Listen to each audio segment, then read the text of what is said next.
Yes, guys, welcome to this week's instalment of What's He Doing? What's He Done? We've got lots of great goals to get through, and as you can see, Sean isn't with me this week because he's feeling a little under the weather. We do have his notes, so we're going to get straight cracking. Okay, so the first game this week was the Luton versus Tottenham match at Kenilworth Road, and oh my word, what a game we had. We had dives, we had red cards, all sorts, so let's get straight into it, shall we?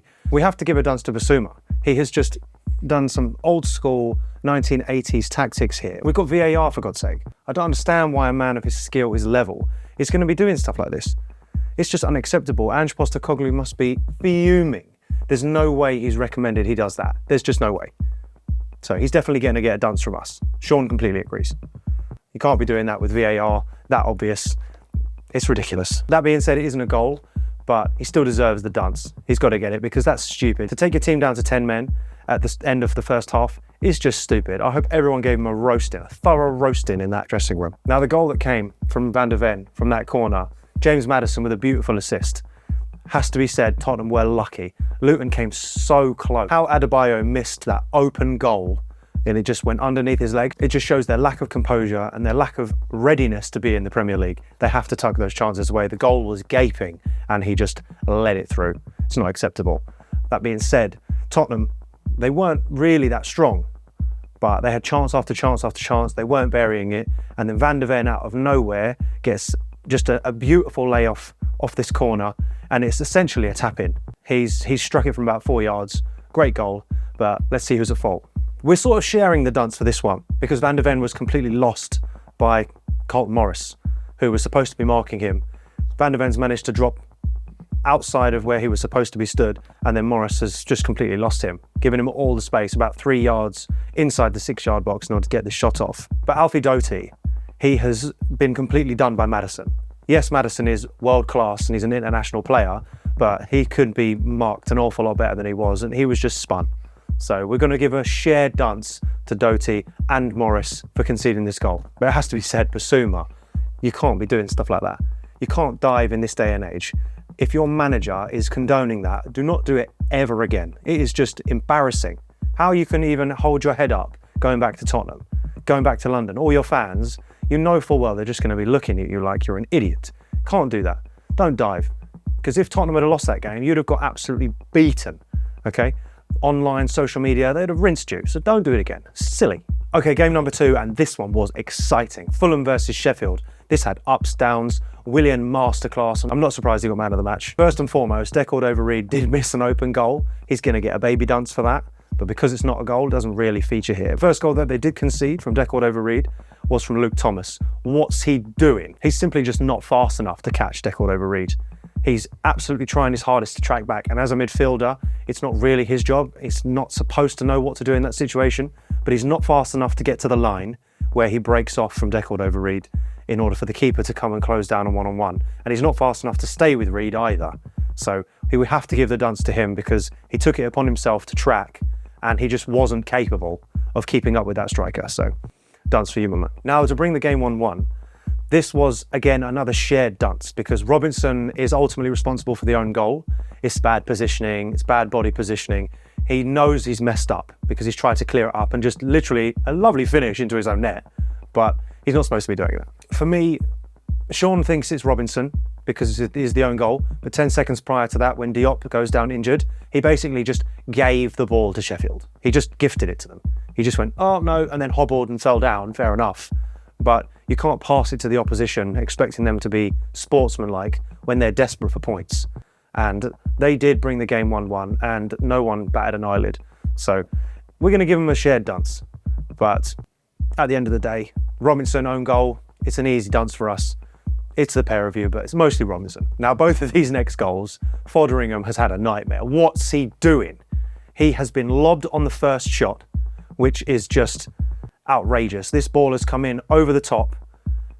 It's hit the bar, hit him, gone in, fair enough, but he shouldn't be beaten from that distance at a lob. And as a keeper, you need to be tracking back to your line better. And with those dives, not diving straight up, you have to be diving backwards to catch the ball before it hits the bar, hits the line, or at least cover. So we have to give it to Foderingham here. He's just not done enough. So he's getting the dunce for this one. That being said, Archer did lose the ball. Very soft. So if we were going to share it, it'd probably be 10% Archer. but give it 90% to Foderingham. He's just not quite had enough there. He's not quite got up there. You can't be getting lobbed when you're stood 3 feet off your line. It's just not acceptable. And the third goal, sealing the victory for Fulham, was again Foderingham, because he's just got weak wrists. Willian's been lucky to get the clearance, which was quite weak, but he's picked it up. He's taken it to between the penalty spot and the 18-yard line.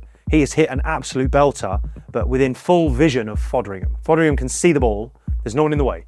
He can see the path of the ball. He can get down to it. It's just gone through him. So fair play, the shot was strong. Foderingham is a good shot stopper. He should be able to close that down and make sure that ball parries out wide instead of just then dribbling into his net equally as fast as it came off of Willian's boot. So he's going to get a double dunce for today. He's winning the dunce for this game. Foderingham, what are you doing?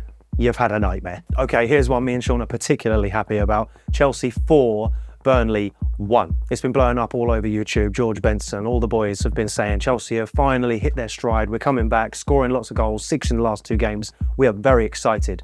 However, we did concede. We conceded first in classic Chelsea strategy, and it turned us on. At half-time, we were ready to go. So first up, Cucurella. What's he doing? What have you done?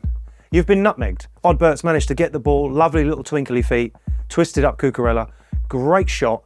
Very lucky for it to go through that very small gap between Cucurella's legs. We do love Cucurella at Chelsea, but he has been done here. Sanchez, a bit slow on reaction, but when it's coming through the legs, you're losing half a second. And we can't give it to the goalie as much here. We don't like giving it to the goalie, so we're going to give it to Cucurella. What are you doing? You need to be able to stand in tackle, or at least stand off, so he doesn't have that option to get through you. Now, Sterling played an absolute blinder this game.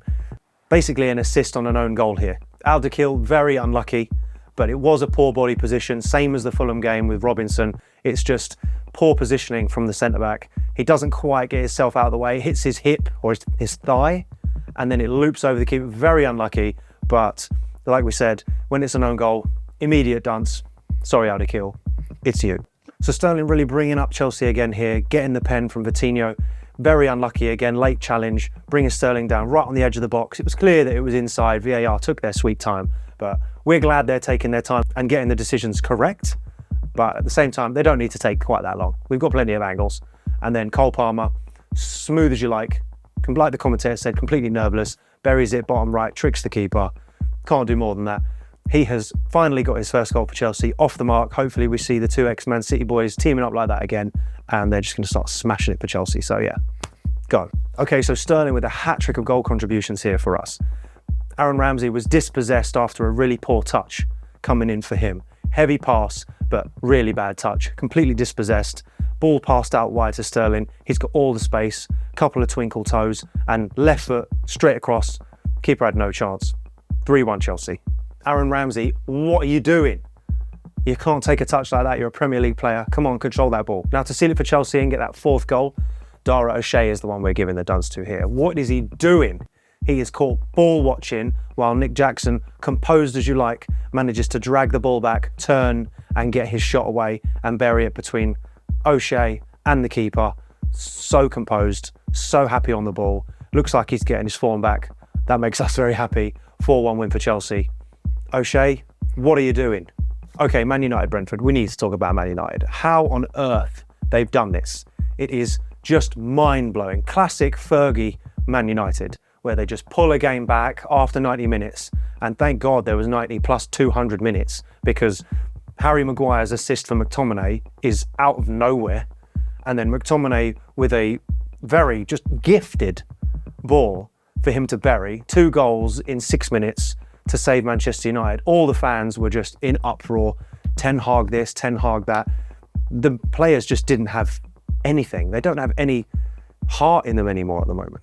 So to see them win 2-1 like this is bitter for a rival. However, it's nice to see it for the fans who are so disheartened because of the ownership and everything else. It's nice to see them get a little victory, and you can see how happy the players are when they all fall to the floor. But there are 3 goals. Let's see who's at fault. Now, the first goal for Brentford is a shocker. Just a collection of errors from Manchester United. Lindelof with one of the worst clearances on the floor, direct pass straight to Brentford, and an easy pass to Jensen, who come on, this is a soft shot. He's mishit it at best. He hasn't caught this well. And Onana, full vision, no one blocking his way, has the weakest wrists of any goalkeeper in the Premier League at the moment. It'd be like trying to shake hands with a fish. You just can't do that at Premier League level. You've got people saying you got rid of a Golden Glove winning keeper to bring in this Onana. He is just useless at the back for you. You need to start thinking of using your reserve keeper because this was a €60 million mistake. That being said, McTominay is now Manchester United's hero, and the dunce of this goal belongs to Nathan Collins. What are you doing? What have you done? You have had the most pathetic clearance of the whole game. Lindelof earlier with an atrocious attempt to clear the ball out. Maybe he intended for it to be played low and hard out of the back, as typical Erik Ten Hag ball is played, but Nathan Collins, you have just barely tapped it. If you couldn't reach, fair, but you've got to put some more sauce on it than that, my man. You got it straight to McTominay, who was able to take a touch down, turn, and get a shot off before anyone else could close down on him. So the whole cataclysm of defensive errors, coupled with that horrendous clearance, earns you the dunce. It is just not acceptable at this level. You have to clear it away, and as a Brentford player with Premier League experience, you've got to be able to smash that out of the box. Clear your lines. You're getting the dunce. And I'm not sure if it was just fatigue or the players were just done because it's 1-1, their morale had just gone, but Brentford just collapsed at the back. And Pinnock just let McTominay run circles round him. When that long ball came over the top, Maguire's nodded it in because he's the tallest man ever. He's nodded it back over, and McTominay is just waiting there, free as a bird, because Pinnock has been left and he's been able to just run round him and nod it straight in. Keeper could have done more, but from that distance, it's instinct reaction. He was unlucky to get it cleared past the post or onto the post to return back. Manchester United win 2-1, but Pinnock, you're the dunce for this goal, my man. Okay, next up is Everton versus Sheffield, and oh my word, finally some good news for the Toffees at Goodison Park. 3-0 win. So 3 goals to look at. Let's see who's at fault. Now the first goal is an absolute gift for James Garner. Zabani just completely slips over, very unlucky, but for that you have to get it. What's he doing? What's he done? He's chosen the wrong boots, he's slipping all over the place, and he's given the ball away to James Garner, who's got not a tap in, but a pretty training ground shot from 18 yards with no defenders to block him because they're all pushing up, not expecting Zabani to fall over. So unfortunately, Zabani, you're getting the dunce for this goal. Now, we like to run the narrative here at 48 Hours that we don't like to blame the goalkeepers. We don't like putting on this list for dunce of the goals. However, Neto has just had an absolute howler here. First punch, not too bad, gets it back out.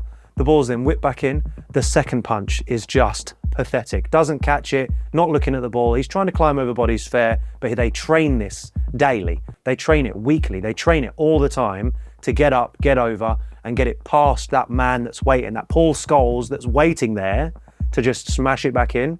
And Jack Harrison has just calmed his mind, composed himself, and delivered an absolute peach of a ball, a cross shot, soft, looping, straight over Neto, lobbed straight through, and you can't argue with it. It is a beauty of a goal. Neto, what are you doing? What have you done? Pathetic punch. You need to do better. Dunce. Okay, at this point, Sheffield were done. 2-0 down, late stages of the game. Decore gets off a beauty of a rebound shot, and for this goal, what's he doing? What's he done? We're giving it to Adam Smith, who is just dispossessed way too easily, so this ball can get lofted in. The first attempt is blocked on the line, great goal line clearance, but it is just left to Decore. And Philip Billing is just stood 3 or 4 yards away from Decore, just stood still. On the highlights, you can see him just stood there, the ball's still in play, it's come back out to Decore, and no one, not even Philip Billing, wanted to move. He had just resigned at that point to losing the game, and Billing's going to be semi at fault here. We're actually going to give the dunce to Adam Smith here. So what are you doing, Adam Smith? You need to work on your touch. You need to work on your dribbling. You can't get dispossessed that easily. Nothing to report for Crystal Palace and Nottingham Forest, 0-0. Not really too much to discuss there. Quite a quiet game, and both teams don't really need points that desperately right now. But Nottingham Forest, obviously didn't take advantage of Crystal Palace's ever-growing injury list. So, okay, ever-growing problems for Liverpool now. Brighton 2, Liverpool 2, 4 goals to break into. Let's get started. Now the first goal, 1-0 to Brighton, quite early on in the game. The dunce of this goal, what's he doing? What's he done? Goes to Virgil van Dijk. A growing list of problems with Virgil van Dijk now with Liverpool, constantly coming up on this dunce list because he's working so hard, trying to regain his form, making up for Matip where he's short. And he's just laid a very loose ball, which has been intercepted by Adingra, who's then made his shot. And Alisson can do better, but from that position, we expect Adingra to hit that target. Virgil van Dijk, you have to get the dunce for this one, my man. Got to work on that passing, under pressure, working it out from the back. Okay, now the equaliser for Liverpool, we're putting this down to Webster. What's he doing? What's he done? The same as Virgil van Dijk here. Loose ball, intercepted, great build-up play from Liverpool, and then finished by Mo Salah. Fantastic goal. And yes, Webster, got to work on it. Works both ways. Those loose passes are going to get intercepted, and then you're going to get worked out straight on the counter-attack. And Liverpool will not mess around. They will just finish these every time. Dance to this goal. Webster. Okay, now to put Liverpool up 2-1. Salah buried the pen. Love that. So who's at fault for the goal? What's he doing? What's he done? It's gross for this goal. As you can clearly see, he just gets a handful of Szoboszlai's shirt and just pulls him down. Clearly can't afford to just go buy one, so he tried to tear it off of Szoboszlai. So he's just tried to tear it off of Szoboszlai's back. And yeah, easy one for us. If you give away a pen that basic and the referee can spot it without VAR, silly, dunce, that's you. Now the equaliser for Brighton. What a howler Robertson has had. What is he doing? What's he done? He has done a little fairy hop off this free kick. Maybe he's been asked to leave it by Alisson. I don't know. But he has just jumped out of the way for Lewis Dunk to just be able to tap in from 3 yards. Completely unacceptable. He's done a little jump without even trying to get to the ball, watched it roll through, and everyone and their dog can see that he is at fault for this goal. So he lost them 2 points. He's going to be kicking himself tonight. That's just unacceptable. Jurgen Klopp will be fuming. But Robertson, dunce. Okay, now moving on to Wolves Villa. Great build-up play by Villa at first, but Wolves hit them with a counter-attack after Douglas Luiz lazily gives the ball away, and then you can see he just gets frustrated, doesn't try and then track back to get back and help his team. Everyone's pushing up. There is about 10 seconds between him losing the ball and then the ball going in the net, which is quite long to give him the dunce. But what's he doing? What's he done? He has just not bothered to track back. And for that, we have to give it regardless of the 10-second delay. If he'd have been a little less lazy, that goal definitely not going in because Aston Villa had some good build-up play. So you're getting the dunce for that one, Douglas Luiz. Okay, for the second time in this video, we're having to blame the goalkeepers here. Jose Sarr has got himself horrifically out of position for all of this. The dive is theatrical, but not effective. And the very simple shot coming through, he is so far to his right, that whole left side of the goal is completely open. He'll be kicking himself for this. What is he doing? What's he done? He's lost his concentration and lost his team those 2 points. You're the dunce, Jose. Now, another really interesting draw this weekend was Newcastle West Ham, and the first goal is a joke. So 4 goals total. Let's get into them. Now, this is an easy one for 48 hours here. Sean and I both agree that Nick Pope, what's he doing? What's he done? He has made a tragic mistake here. Classic goalkeeper, trying to be a sweeper keeper. Peter Neuer comes out, gets beaten off the ball by the striker, and they have a simple, sweaty pass in with no goalkeeper and 2 hopeless defenders that can't even begin to try and block that enormous goal without using their hands. So, Nick Pope, tragic. Okay, now the equaliser for Newcastle is an interesting one because what's he doing? What's he done? The dunce here is going to Alvarez from West Ham because the ball hits him. He knows it's hit him, and then he calls for offside despite him headering it unintentionally to Isak, who has essentially got to tap in with no one in the way. The goalkeeper cannot cover that goal from 4 yards out. It's plain and simple. So Alvarez, almost as bad as Basuma here for essentially simulation, trying to get an offside flag, knowing full well it came off him, is just silly. So dunce of that goal, Alvarez, easy one. Okay, now to put Newcastle in the lead, this was a beauty of an assist from Kieran Trippier and a great finish by Isak to bag his brace. However, what's he doing? What's he done? The dunce for this goal is going to Paqueta.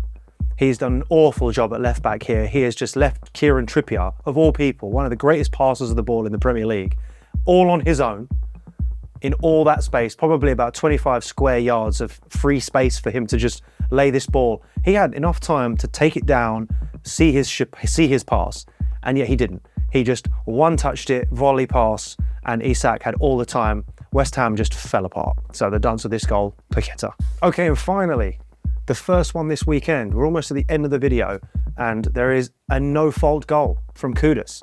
He has absolutely drilled this, bounced it. Maybe it's a miss kick. Maybe he's intended for it to bounce awkward.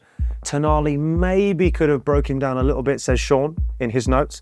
But for me, Kudus just does an absolutely great shot here. Kudos to Kudos.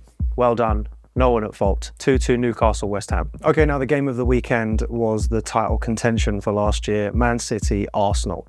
Only one goal here. What's he doing? What's he done? Is going to go to Nathan Ake. And it's unfortunate because he played so well in this game. However, the deflection sends Ederson the completely wrong way. It's very unlucky. He got good pressure against Havertz, but Martinelli's shot ricocheting off his head, sending the ball in. Unfortunately, it's a little dance, but without it hitting him, it's well off. Ederson's got it well covered. So, unfortunately, that gives Arsenal the win. That puts them above City. Pep needs to pull it out in order to recover this title challenge. And that wraps it up for the dunces of this week for all the goals in the Premier League this weekend. Only 2 days, Saturday and Sunday. And if you like this video, please feel free to drop us a like, subscribe, and drop any comments in the section for any ideas for us for upcoming videos. We've got lots coming out for me and Sean actually in the field, and we've got lots more coming out for What's He Doing or What's He Done. Thank you for tuning in, and we'll see you in the next video.